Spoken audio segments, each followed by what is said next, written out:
Nos preparamos para la próxima conferencia, la de la docente Paula Basel. Enseguida, la escuela y el derecho a aprender a leer, coser, narrar, urdir la trama.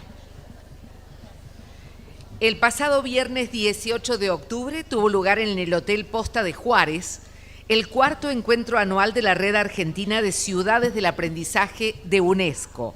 En ese marco, Daniel Pacerini, intendente de Córdoba, fue elegido para ser el nuevo presidente de la Red Argentina. Allí mismo y a través de una asamblea, la ciudad de Córdoba fue elegida para ser ciudad presidenta de la Red Argentina de Ciudades del Aprendizaje. ¿Estamos listos? Perfecto. Muy bien.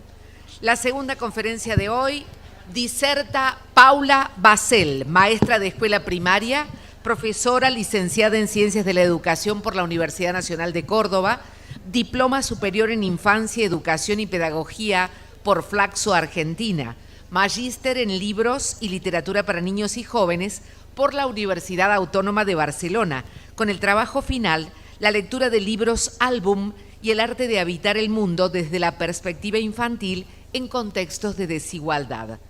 Paula Basel trabaja desde hace 20 años en profesorados públicos y en la formación situada de docentes, compartiendo lo aprendido en la trama de las prácticas docentes y la práctica de enseñanzas de la lectura y la escritura. Es asesora en la Escuela Paritaria Dante Alighieri de Córdoba y participa actualmente en el equipo de Lengua y Literatura del Ministerio de Educación de la provincia de Córdoba. En la continuidad de nuestro Congreso de Educación, Paula Basel. Bienvenida, Paula.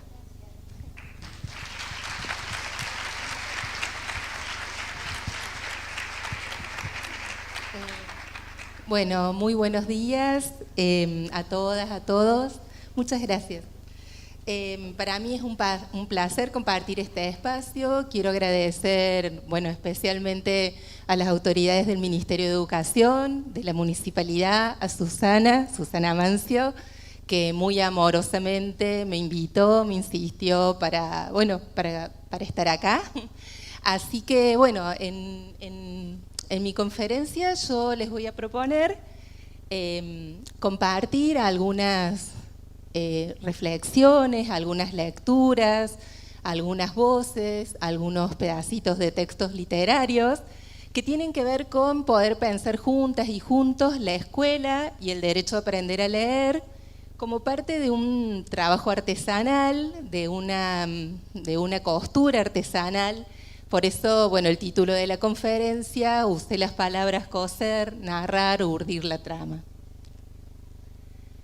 Graciela Montes, autora muy querida, que todas y todos seguramente han leído muchas veces, que integra las bibliotecas de nuestras escuelas, dice que leer parece suponer siempre encontrar una clave, una llave, interpretar señales, perseguir el sentido, ver el otro lado de las cosas, hurgar y ahondar, horadar, explayarse, criticar y tejer, construir un relato.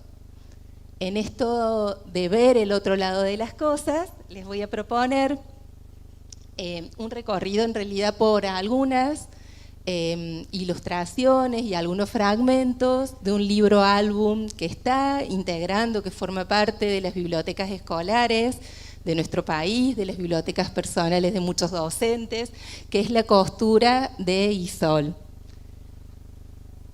En este fragmento que elegí, la niña protagonista de este libro álbum dice: empecemos por el pueblo donde vivimos. Tenemos frutales, casitas triangulares de color rojo, muchas flores y un río en el medio.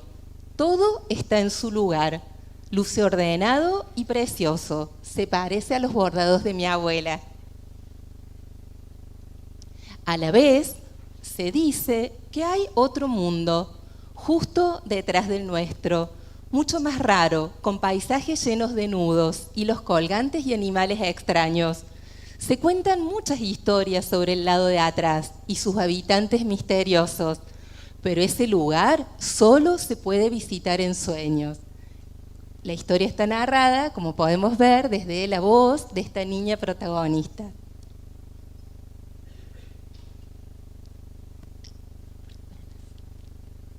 ¿Podemos ir para atrás? Ahí está. En otra de las páginas, si estuviéramos en un espacio de un aula de taller, les hubiera propuesto hacer una ronda, esta mesita estaría en el medio, yo iría como proponiéndoles detenernos en algunas dobles páginas, pero bueno, tenemos otro formato. Entonces, yo elegí algunas páginas para detenernos, pero bueno, queda abierta la invitación para que ustedes después recorran el libro completo. En esta página, texto e imagen dialogan, como en todo libro álbum. Hay un interjuego, muchas veces un contrapunto, ¿no?, entre imagen y texto. Bueno, ni qué decir que los libros de Isol tienen muchísimas capas, infinitas capas y detalles para explorar, lo que contribuye también a la formación de lectores activos, curiosos. En esta página la niña se asoma y dice: me encanta oír las leyendas sobre el otro lado y pensar que está ahí nomás, aunque me asuste un poco. A veces me parece ver sus paisajes en lo más profundo del río. También lo imagino cuando llego al borde del pueblo, donde está el bosque al que no me permiten ir porque dicen que me voy a perder.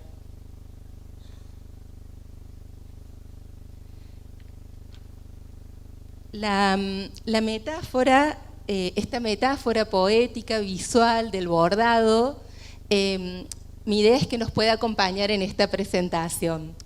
Me parece que hay algo en la invitación que nos propone Isol a través de este libro álbum que tiene que ver con mirar y remirar, con leer y releer estos libros, como les decía, que tienen infinitas capas y detalles.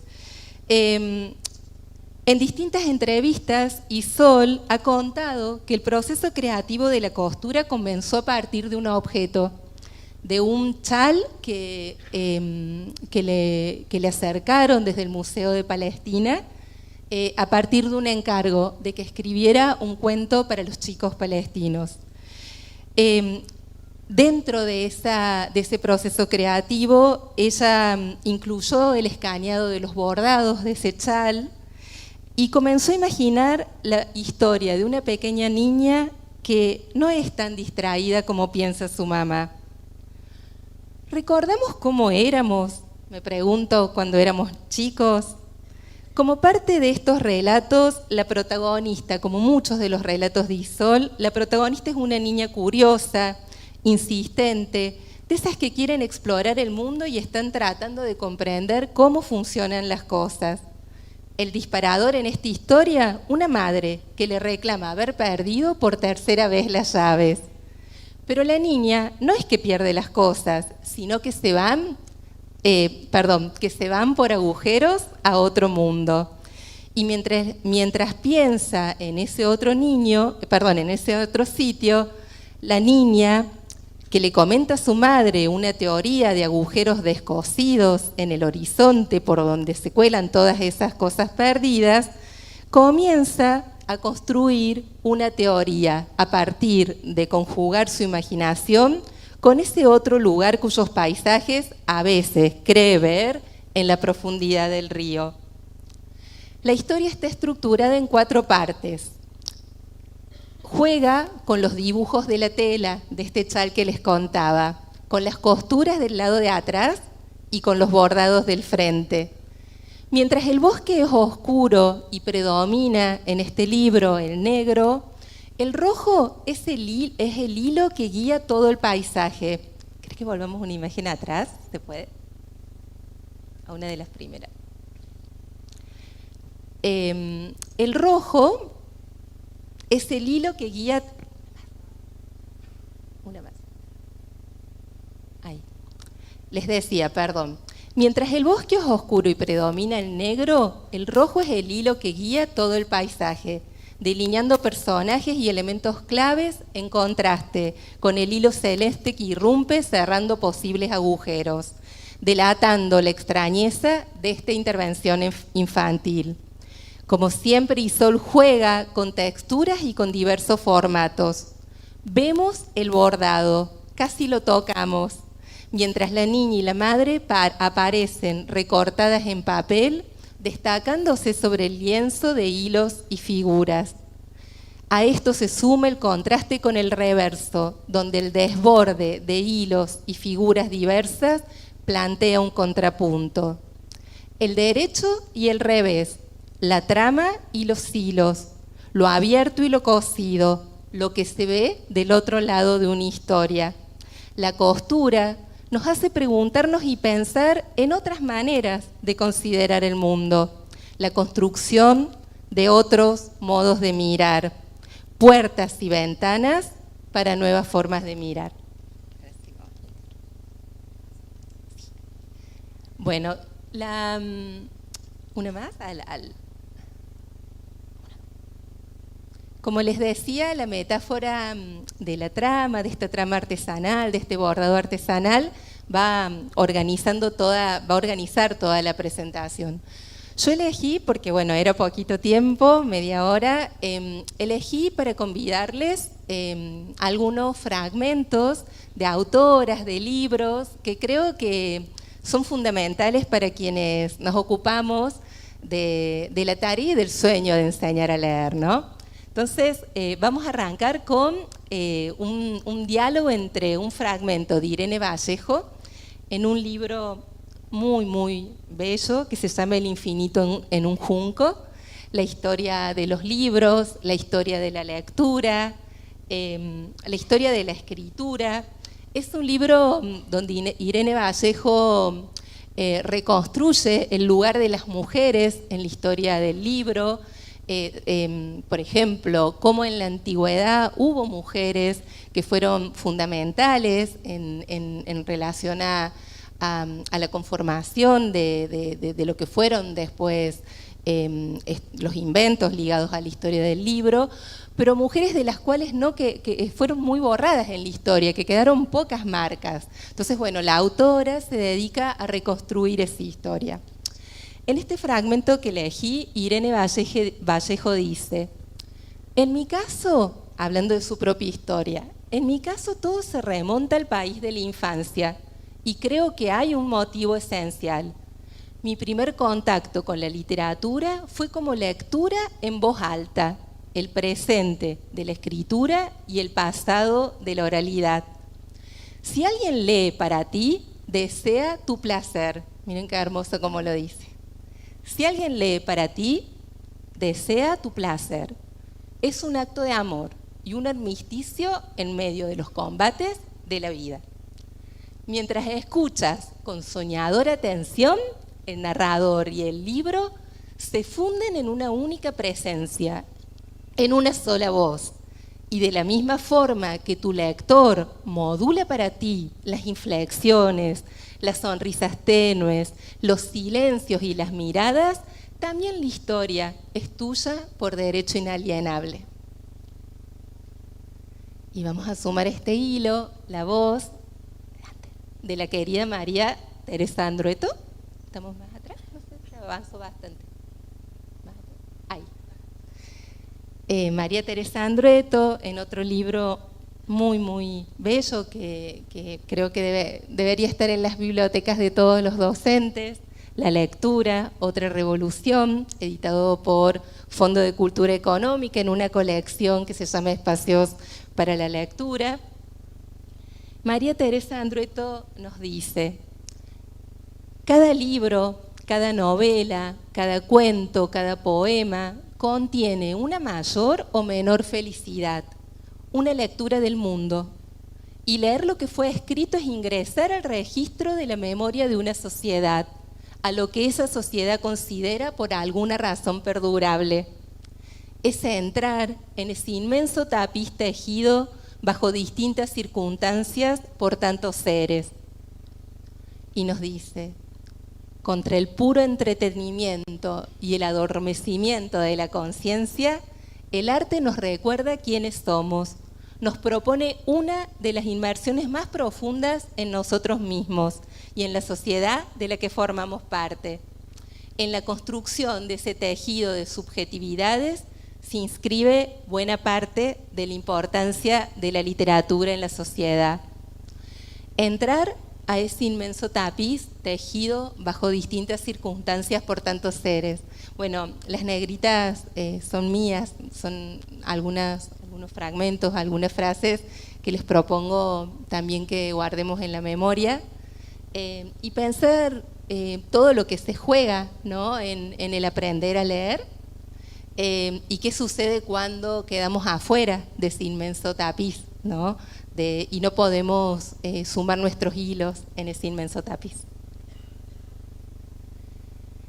Otro hilo que les propongo para reflexionar tiene que ver con poder continuar resignificando en estos tiempos el lugar de los libros en el centro de las múltiples escenas de lectura, los libros como casas de palabras.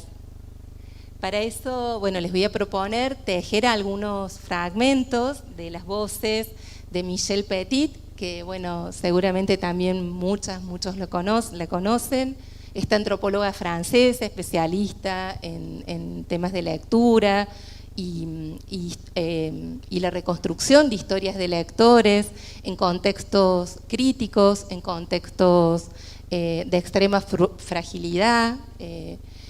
Bueno, Michel Petit estuvo invitada este año al Festival de la Palabra. Seguramente la escucharon. Su conferencia, la conferencia de Michel Petit, está en la página del Plan Provincial de Lectura, así que, bueno, lo mismo hay una conferencia de María Teresa Andrueto. Digo, son autoras a las cuales también podemos acceder a través de sus conferencias, las entrevistas que les han hecho. Bueno, en el caso del Plan de Lectura, este año el Festival de la Palabra organizó un ciclo de conferencias muy bonito y muy cuidado. Bueno, Michel Petit nos habla, vamos a recuperar esta idea o pensar en esta idea de los libros como casas de palabras, ¿no? Petit nos dice en Leer el Mundo, experiencias de transmisión cultural, que el objeto libro y sus contenidos parecen conjugarse para hacer de la lectura una experiencia espacial. El carácter habitable sería entonces suscitado por el soporte, por las imágenes y el texto, y en particular quizá el texto literario, que los poetas acercaron desde siempre a un lugar en el que se habita. Leer o escuchar leer en voz alta, nos dice Petit, fíjense, aparece de nuevo la lectura en voz alta. Leer o escuchar leer en voz alta sirve para abrir esos espacios, todavía más a aquellos que no disponen de un territorio personal. Los libros pueden ser lugares prestados, hogares prestados, un medio para recomponer nuestros cimientos espaciales. Y la voz de Petit la vamos a tramar, la vamos a enhebrar con este fragmento de Yolanda Reyes de un libro que se llama La Poética de la Infancia. En este caso el capítulo es Casas de Palabras, pero para quienes trabajan en nivel inicial o en la primera infancia, con lectores pequeños, es fundamental otro libro de Yolanda Reyes, especialista colombiana, que es La Casa Imaginaria. Fíjense cómo en numerosos libros especialistas que se ocupan de la lectura, de la formación de lectores, recuperan estas metáforas espaciales, ¿no? Bueno, La Casa Imaginaria, lectura y literatura en la primera infancia de Yolanda Reyes, es un libro también muy especial. Nos dice Yolanda Reyes: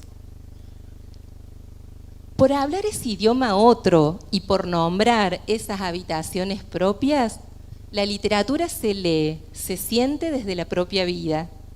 El que escribe estrena las palabras y las reinventa cada vez para imprimirles su huella personal. Y el que lee literatura recrea ese proceso de invención para descifrar y descifrarse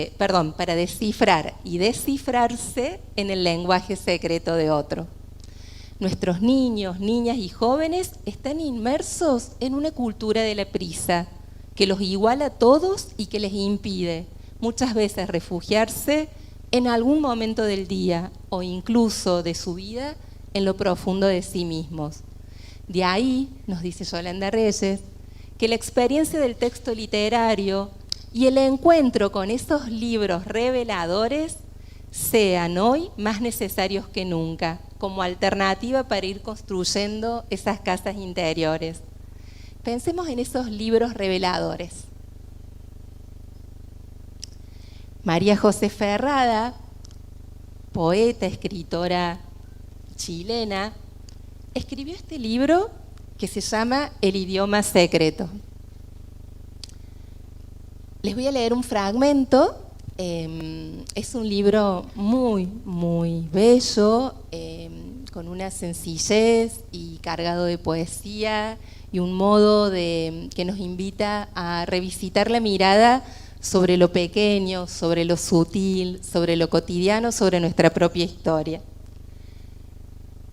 Dice María José Ferrada en El idioma secreto, nos comparte, nos regala este poema. Quería un idioma para nombrar nuestros recuerdos, un idioma secreto con palabras de pájaros y colmenas, un idioma de higos. Pasé todo el verano buscando las semillas para construir ese alfabeto. Y ese fue también el último verano de mi abuela. Vinieron días y días de silencio, luego de que mi abuela se convirtiera en mariposa. Pero llegó la primavera y comenzó otra vez la marcha de los caracoles al ritmo de los brotes. Entonces pasó. Nuestra memoria floreció de pronto, en las nubes, en el viento, en la historia del manzano. La lectura. Seguimos sumando hilos. La lectura como convite, como invitación, como conversación. Apertura, disponibilidad y escucha. Bueno, en este caso vamos a tramar algunos fragmentos, algunas voces de María Emilia López, otra especialista, también argentina, en temas de lectura, de primera infancia, quienes trabajan en centros infantiles, seguramente han leído algunos de sus trabajos sobre las bebetecas. Ella se especializa en explorar, en pensar la tarea de la mediación de lectura con bebés y con niños muy pequeños. Bueno, de María Emilia López, vamos un minuto para atrás. Les recomiendo especialmente porque, bueno, hoy tenemos como poquito tiempo, pero bueno, está digitalizado el material que Nidos de Lecturas, que está ahí en el rincón. Nidos de Lecturas es un material que le encargaron a María Emilia López por parte del Ministerio de Educación de la Nación. Es bellísimo, tiene ilustraciones de Isvan, está digitalizado, así que es de libre acceso. Y después un libro de María Emilia López muy, muy bonito también, es Un pájaro de aire. Y vamos a cruzar con algunos fragmentos, aportes, miradas de Cecilia Bayur. Bayur también es una especialista argentina, especializada en temas de mediación lectora, de conversación literaria. Cecilia Bayur estuvo en el Festival de la Palabra, también con una conferencia, así que la pueden encontrar en la página del Plan de Lectura.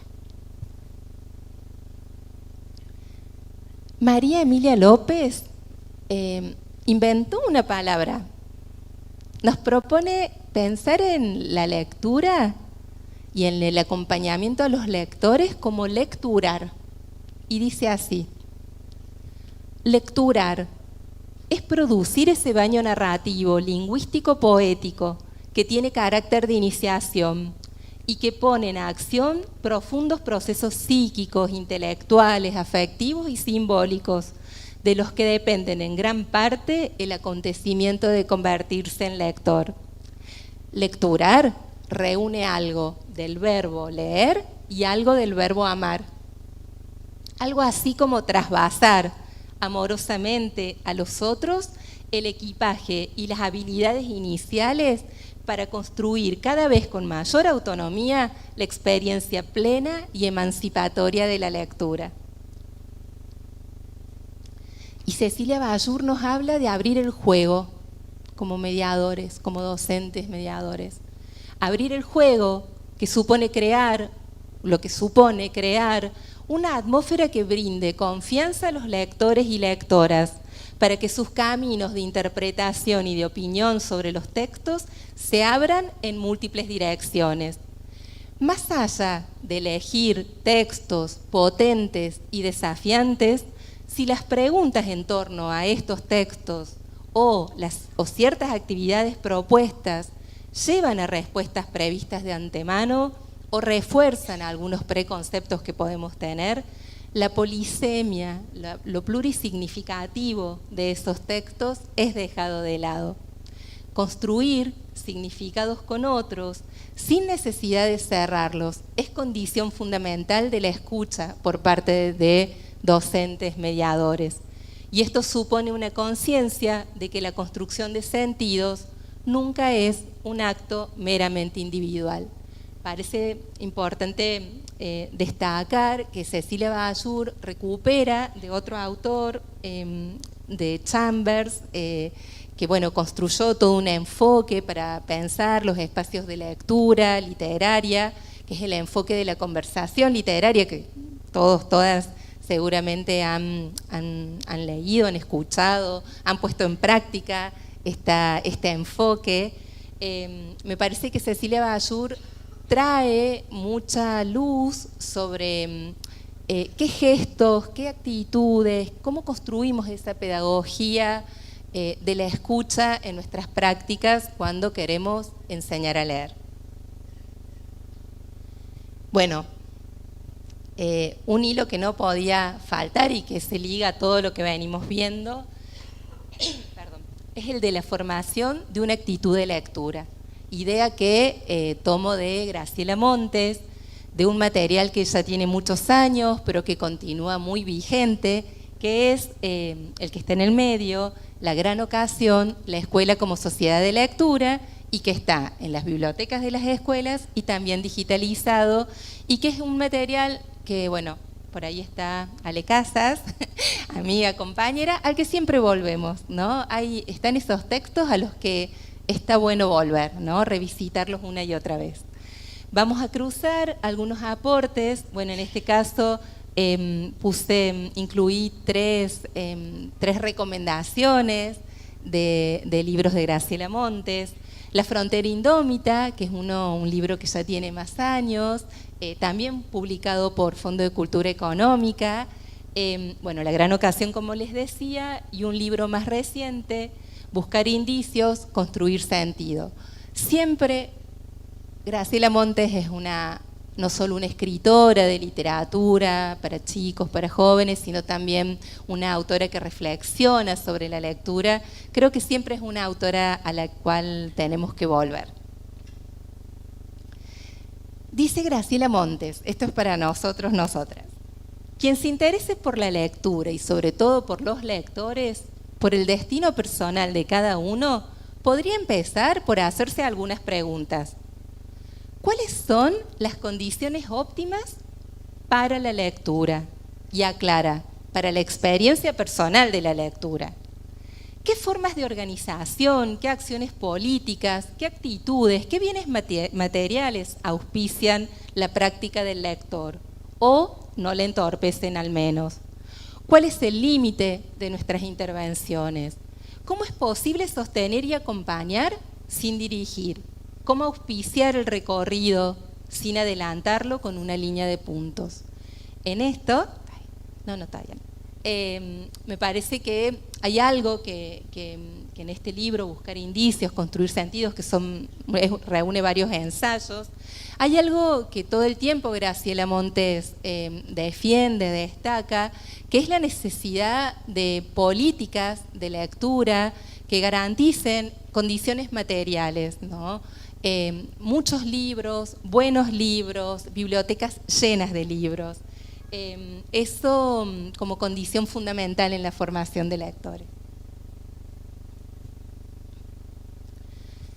hablando de libros, me parece que acá y de la actitud de lectura hay algo, una vueltita que nos propone dar María Teresa Andrueto, como les decía, en este libro que es, ahora no lo veo, pero acá está, perdón, La lectura, otra revolución. Hay uno de los ensayos que se llama Elogio de la dificultad, formar un lector de literatura. Uno podría pensar si hablar del elogio de la dificultad se contrapone al placer de leer, ¿no? Pero no, María Teresa Andrueto lo que nos propone es avanzar y pensar que parte del placer de leer es también resolver los enigmas, ¿no? Es también adentrarnos y acompañar a nuestros estudiantes a que puedan leer esos textos complejos. Y dice María Teresa Andrueto, todo lo que nos lleva a lugares nuevos implica esfuerzo, y es poco probable que un niño haga eso por sí mismo, sin la ayuda de un adulto. Desconfío bastante del espontaneísmo lector de niños y jóvenes, donde pareciera que eligen solos cuando en realidad son inducidos a elegir ciertos libros por arrasadoras estrategias de mercado. Frente a ello, haría un elogio de la dificultad y de la importancia de transitar esa dificultad junto a un maestro, un profesor, un bibliotecario, un padre. Convertirse en lector lleva tiempo y es una tarea de alta intensidad, de ahí su complejidad. Bueno, no sé cómo estoy con el tiempo para cerrar. Disculpen si anduve muy rápido. Quería compartirles un pequeño relato de este libro editado por una editorial cordobesa, Cielo Invertido. Se llama Destellos, es de Natalia Ortiz Maldonado. Es como una especie de diario que Natalia escribió durante la pandemia. Son pequeños relatos que cada uno tiene de título uno de los días de la pandemia. Es muy, muy bello y muy fuerte. Y va acompañado, a ver si les puedo mostrar, por fotografías. Bueno, Cielo Invertido es una editorial muy cordobesa, muy bonita, que hace unos libros objetos increíbles. Un poco... cuando pensé esta presentación y cómo tramar algunas reflexiones para compartir con ustedes, pensé en esta idea de los libros como compañía y los libros como amuletos. Día 416, acá en el libro, dice Natalia. Desde siempre necesité amuletos, pequeños recordatorios de las buenas fuerzas del mundo. Durante la primaria hacía nudos en una puntita del guardapolvo cada vez que tenía una prueba. Después vinieron las figuritas especiales, los caracoles, las piedras con formas raras, las estampitas escritas, los poemas en hojas, los libros, sin mucha jerarquía ni sentido evidente. Mientras busco, algunos amuletos esta mañana, sospecho que en los amuletos hay dos saberes. El viejo saber sobre la existencia de fuerzas radiantes y potencias indómitas, tentaculares, maravillas elementales, farolitos.